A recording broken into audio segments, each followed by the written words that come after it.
Let's talk about a place called Kalani.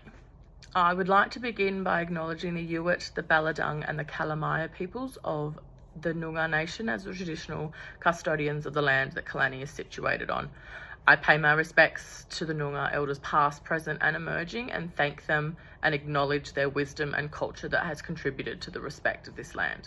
Kalani is a small town in the wheatbelt of Western Australia. It's considered corner country because of where it's located.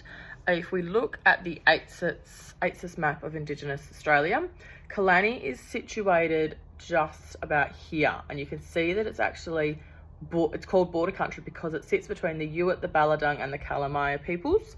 In Noongar language, Kalani can be translated to Kal, meaning fire, and Ninyini, meaning sitting. If we put that together, the whole meaning that it is known for is the gathering of community. There is also another meaning for Kalani in Aboriginal culture, where the Aboriginal peoples got their white stone for their spears.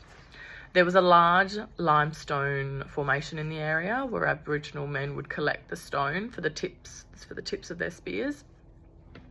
The limestone has since been used and taken by settlers, but it's still known for that meaning.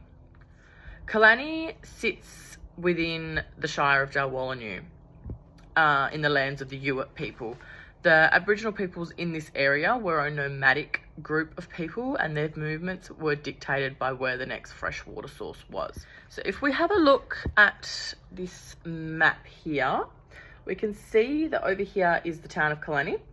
This area outlined in red is actually my childhood farm, so where I grew up.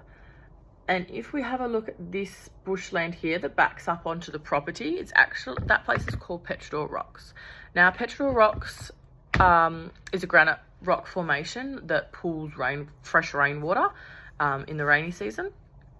It is now a picnic and camping area for locals and tourists, and I spent a lot of my childhood there, full of flowers and wildlife.